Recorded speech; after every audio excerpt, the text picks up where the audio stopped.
ഞാൻ mockumentary decide ചെയ്യുന്ന എവിടെയാണെന്ന് വെച്ച് കഴിഞ്ഞാൽ നമ്മൾ ട്രൂത്തിനെ കുറിച്ച് സംസാരിക്കുമ്പോൾ ആ ട്രൂത്തിനെ നമുക്ക് ജക്സ്റ്റപ്പോസ് ചെയ്യാൻ എന്ന് വെച്ചാൽ ഒരു ട്രൂത്തും ഒരു ഫോൾസും ഒരു ട്രൂത്തും ഒരു ഫോൾസും ഇങ്ങനെ വെച്ച് പോകുമ്പോൾ ഓഡിയൻസിന് ഒരു കൺഫ്യൂഷൻ വരുമല്ലോ എന്നുവെച്ചാൽ ഏതാണ് സത്യം ഏതാണ് സത്യമല്ലാത്തതെന്ന് പറയുന്നത്. അപ്പം അവിടെ ഓഡിയൻസ് ഇതിൻ്റെ അകത്തൊരു ഡയറക്റ്റ്ലി ഒരു പ്ലെയർ ആവും. അപ്പം അങ്ങനെയുള്ള എലിമെൻറ്റ്സ് വരണമെന്നുള്ളിടത്ത് ഞാനൊരു മോക്യുമെൻ്ററി സ്വഭാവം വയ്ക്കും. I have scene reviewers or writers, critics writing that Purushapratham is a mockumentary. It is not.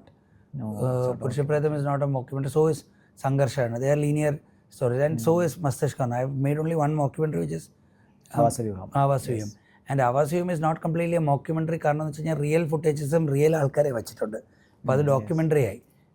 അപ്പം പിന്നെ മൊക്യുമെൻ്ററി എലിമെൻറ്റ്സുകൾ വരും. ഇപ്പോൾ ഇതിൽ തന്നെ ഫ്രിഡയുടെ ഇൻട്രൊഡക്ഷനിൽ ഓസ്കാറിൻ്റെ സെർമണി, ഒരു ന്യൂസ് ആൾ പറയുന്നത്, അത് കഴിഞ്ഞിട്ട് ഫാൻസുകൾ സംസാരിക്കുന്നത്, അതൊക്കെ പെട്ടെന്നൊരു മൊക്യുമെൻ്ററി സ്ട്രക്ചറിലോട്ട് പെട്ടെന്ന് വന്നിട്ട് തിരിച്ചു പോകും. But I have seen a lot of people do this. I saw it in മരണമാസിലും അവരങ്ങനത്തെ TV ഇൻ്റർവ്യൂസ് വെച്ച് യൂസ് ചെയ്തിട്ടുണ്ട്. പിന്നെ ഒരു ദുൽഖർ സൽമാൻ അഭിനയിച്ചൊരു സിനിമയുണ്ട്, എല്ലാവരും മിണ്ടാതെ ആയി പോകുന്നൊരു സിനിമ, സംസാരം ഹാനികരം. സോ അതിൻ്റെ സെക്കൻഡ് ഹാഫിൽ ഒരു മോക്യുമെൻ്ററി നേച്ചറിൽ തന്നെ അത് കുറേ നേരം പോകുന്നുണ്ട്. ഓൾസോ മറ്റേ ഇൻ്റർവ്യൂസിൽ നിന്ന് കട്ട് ചെയ്തുള്ള ഫ്രാങ്കൻ ബൈറ്റിൻ സോങ് ഒക്കെ ഉണ്ട് അതിൻ്റെ അകത്ത്. അപ്പോൾ അങ്ങനെ